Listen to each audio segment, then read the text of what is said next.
오늘 주신 말씀은 여호수아서 10장 22절로 27절까지입니다. 여호수아서 10장 22절로 27절입니다.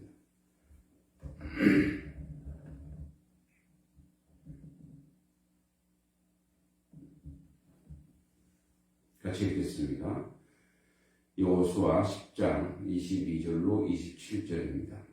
그때 여호수아가 이르되 굴 어기를 열고 그 굴에서 그 5 왕들을 내게로 끌어내라 하매 그들이 그대로 하여 그 5 왕들 곧 예루살렘 왕과 헤브론 왕과 야룬 왕과 라이스 왕과 에글론 왕을 굴에서 그에게로 끌어내니라. 그 왕들은 여호수아에게로 끌어내매 여호수아가 이스라엘 모든 사람을 부르고 자기와 함께 갔던 지휘관들에게 이르되 가까이 와서 이 왕들의 목을 발로 밟으라 하며 그들이 가까이 가서 그들의 목을 밟으매 여호수아가 그들에게 이르되 두려워하지 말며 놀라지 말고 강하고 담대하라. 너희가 맞서서 싸우는 모든 대적에게 여호와께서 다 이와 같이 하시리라 하고 그 후에 여호수아가 그 왕들을 쳐 죽여 5 나무에 매달고 저녁까지 나무에 달린 채로 두었다가 해질 때에 여호수아가 명령하매 그들의 시체를 나무에서 내려 그들이 숨었던 굴 안에 던지고 굴 어기를 큰 돌로 막았더니 오늘까지 그대로 있더라. 아멘. 이제 추격전을 마무리 짓습니다. 그리고 본진으로 돌아와서 여호수아는 다음날 아모리 5 왕들을 공개적으로 처형합니다. 사실은 오늘날의 인권을 중요시하고 오늘날의 문화와 사고와는 맞지 않습니다. 그러나 우리가 지금 시대 상황을 잘 읽을 필요가 있는데 지금의 시대에서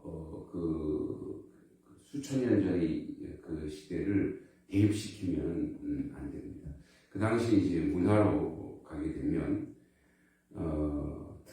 특히 고대 근동에는 적들의 수장을 만인이 보는 앞에서 공개적으로 처형하거나 모욕을 줌으로써 승리를 구가하고 동시에 그 리더십을 드러내고 그리고 이제 복종하게 하는 그런 도구로 사용했습니다. 그래서 이제 5 왕들을 많은 이스라엘 백성들 앞에서 공개 처형을 하게 됩니다. 그런데 이제 22절에 굴 어기 열고 그 굴의 5 왕을 끌어내는데 이 5 왕들은 그곳이 그들의 도피처요 피난처였어요. 그러니까 이제 5 왕 이외에 뭐 백성들이 거기 있었다거나 이런 건 없어요. 그러니까 이들은 뭐냐면 자기들을 살려고 백성을 버린 거죠. 그러니까 진정한 리더십이 아니었던 거예요. 백성을 섬기는 자리가 아니라 백성을 버리고 자기들만 살려고 숨은 그곳이 자기들의 이제 무덤이 되어버린 거죠. 그들이 그대로 하여 이제 23절에 5 왕들 곧 예루살렘 왕, 헤브론 왕, 아르뭇 왕, 라기스 왕, 에글론 왕을 끌어냅니다. 당시 부족장이겠죠. 이 5 왕을 끌어내어서 그 왕들을 여호수아에게 끌어내니 여호수아가 24절에 이스라엘 모든 사람을 부르고 자기와 함께 갔던 지휘관들에게 이르되 가까이 와서 이 왕들의 목을 밟으라. 보통은 당시에는 이제 최고의 지도자가 밟습니다. 근데 여호수아는 그렇게 하지 않고 이제 적대국의 패장의 목을 밟는 행위는 이집트나 아수르의 기념 비문에도 흔히 발견되는 전쟁의 이제 문화였는데 대체적으로 패장의 목을 밟는 것은 승정국의 최고 장수가 한다고 합니다. 그러니까 자신의 영광, 명예, 권위를 강화시키는 목적인데 그런데 여호수아는 자기 자신이 그렇게 하지 않고 함께했던 군장들, 각 지역의 각 지파의 리더들을 시킵니다. 그러니까 이스라엘 백성들에게 가나안 족속에 대한 멸절 의지를 심어주고 있는 거죠. 따라서 여호수아가 이 명령을 결코 이제 그 당시 문화로 봐야 되죠. 현재 문화로서 야만적이다 이렇게 할 수 있지만 그 당시 문화로서는 하나님의 명령에 아주 충실히 따른 순종적 행위였던 거죠. 이제 이 왕의 목을 밟으라. 그러니까 생각나는 게 있죠, 우리에게.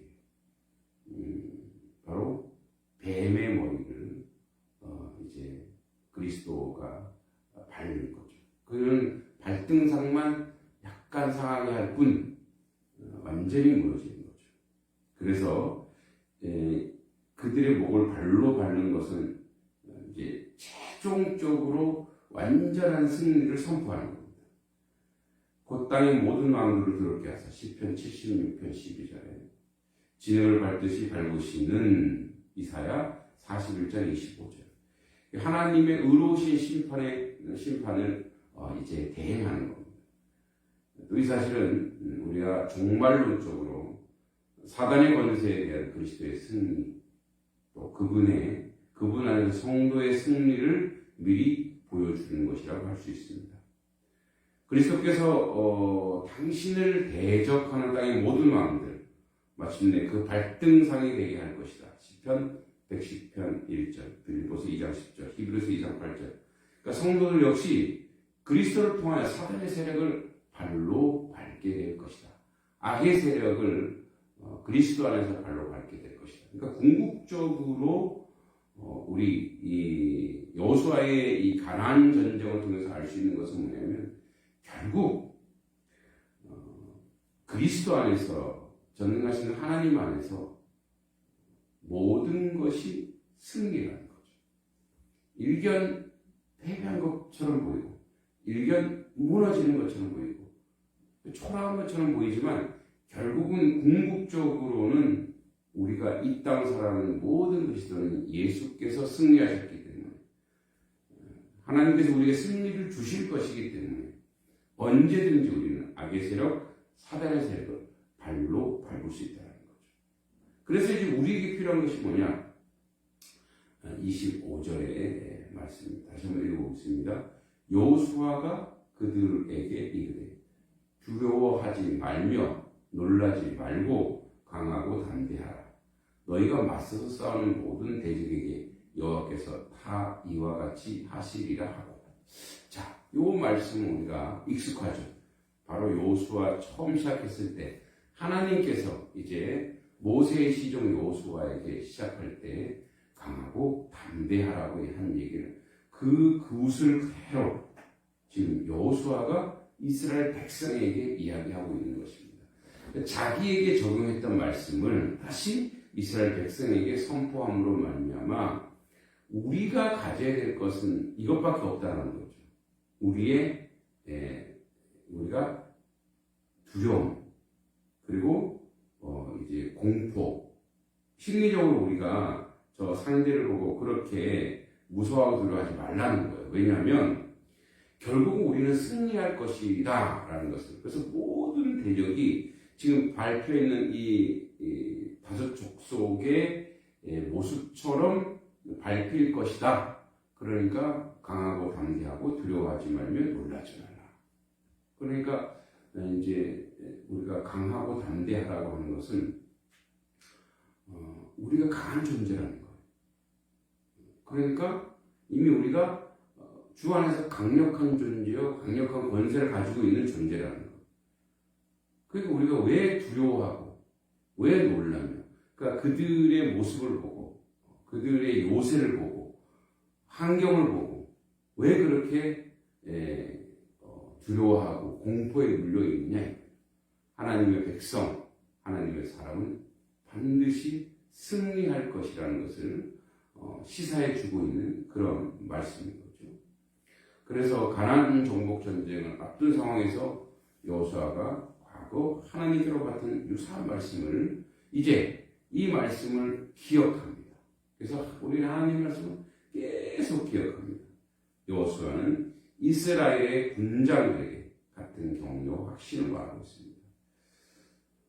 얼마 전까지만 해도 그들은 가나안 남바 다섯 동맹국을 매우 두려운 적이라 생각했는데 그들을 진멸한 지금 이스라엘 백성들은 더 이상 어느 누구도 두려워하지 않을 수 있게 되는 것입니다. 또한 그들 앞에서 남아있는 가나안 북부 이제 11장에 나옵니다만 이길 수 있다는 확신과 용기를 가질 수 있는 것입니다. 하나님이 좋은 경험을 주셨어요. 좋은 기억을 주셨어요. 그래서 가나안 가서 조금 쪽이 왔을 때 두려워했지만 이제 강하고 담대하여 이기고 하나님이 또 우박을 주셔서 완전 전멸시켰던 것처럼 이제 저 북부도 하나님의 뜻에 의해 하나님의 명령에 의해서 우리가 넉넉히 이길 수 있고 승리할 수 있다는 것을 확신적으로 알려주고 보여주고 있는 것입니다. 오늘날 목회의 영역에서 또는 이 기독교 문화에 대해서 젊은이들이 교회를 떠나고 다음 세대가 교회마다 없고 점점 교회에 어려움이 처해 있죠. 이런 상황. 그래서 우리는 그렇게 이야기합니다. 목회 힘들고 어렵고 절망적이다. 그런데 그러한 정서, 그러한 문화, 그러한 이미지, 그게 전부 다 인본주의. 우리가 이제 목회라고 하는 영역과 교회 부흥의 영역이라는 기준을 어떻게 세우느냐 따라서 완전히 달라집니다. 그러니까 자꾸 기준을 우리가 비즈니스 모델로 갑니다. 확장, 양적 성장. 그것이 아니라 천하보다 귀한 한 영혼을 품고 생각하면 우리가 숫자에 연연하거나 양에 연연하는 그러한 기준에서 정말 하나님이 원하시는 질적 성장, 교회의 교회다움을 생각한다면 완전히 달라질 수 있는 거예요. 그러니까 우리의 기준은 항상 거기에 가 있는 거예요. 힘들다, 어렵다, 절망적이다. 이게 물질관으로 가 있거나 성장주의로 가 있거나 인본주의로 가 있는 거죠. 그것이 아닙니다. 그러니까 지금처럼 목회하기 좋은 그런 시절, 호시절이죠. 왜냐하면 이제 지금 시대는 작은 교회가 대세가 되는 시대예요. 여기서 작다라고 하는 것은 교회는 뭐 작은 교회가 어디 있습니까만 양적으로 팽창하거나 양적으로 승부를 거는 것이 아니라 한 영혼 한 영혼 귀히 여겨 그들을 섬기고 세상을 섬긴다. 그것이 진정한 하나님의 역사예요. 하나님의 은혜가 아닌가 생각합니다. 그런 면에서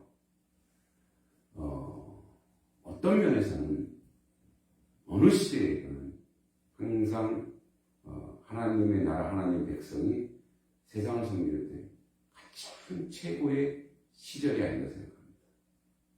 제가 있는 이곳도 여러분이 속한 그곳도 도시든 농촌이든 어디든 하나님 앞에서의 정직하고 성경적 목회라고 한다면 그것이 최고의 시절이고 가장 부흥의 때이고 가장 아름다운 때가 아닌가 그렇게 생각합니다.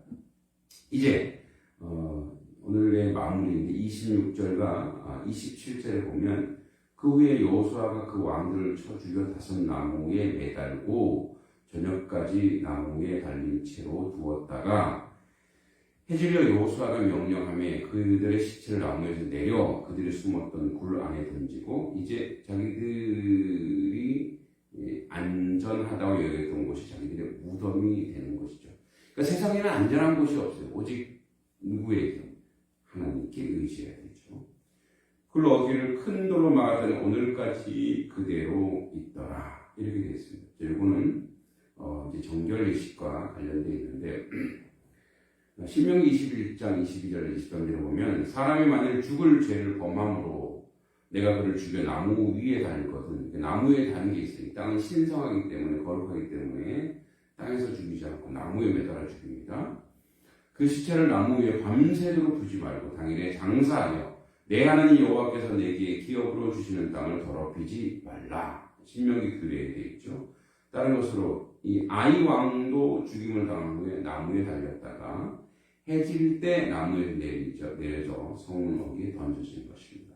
이처럼 이미 처형당해 죽은 범죄자의 시신을 또다시 나무 위에 매달아 두는 것은 범죄자에 대한 가장 끔찍하고 치욕적인 행위입니다. 곧 죽은 자를 더욱 모욕스럽고 수치스럽게 하기 위해 가중 징벌일 뿐 아니라 아주 극악한 범죄에 대해서 엄한 경고를 주는 데 목적이 있는 것입니다.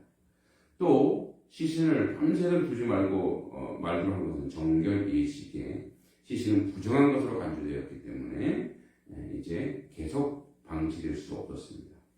더군다나 극악한 범죄를 인해 나무에 매달린 시체는 반드시 처형 당일에 처리함으로 언약의 땅 가나안이 그 부정함에 결코 오염되지 않도록 해야 한다는 것이었습니다. 그리고 그들이 숨었던 곳에 그들을 던집니다. 자신들의 안식처로 삼았던 곳이 자신들의 묘지가 된 것이죠. 그런 면에서 우리에게 시사해 주는 것이 있습니다. 우리가 의지하고 있는 것이 도리어 하나님 이외에 우리가 의지하고 있는 것이 도리어 우리를 무너뜨립니다. 우리를 고통스럽게 하죠. 권력에 의지하면 권력으로 무너집니다. 돈에 의지하면 돈으로 무너집니다. 사람에게 의지하면 사람 때문에 실망하고 상처받습니다. 오직 우리의 피난처요, 우리의 의지처는 여호와 하나님입니다. 그러므로 하나님께 온전히 의지하는 그러한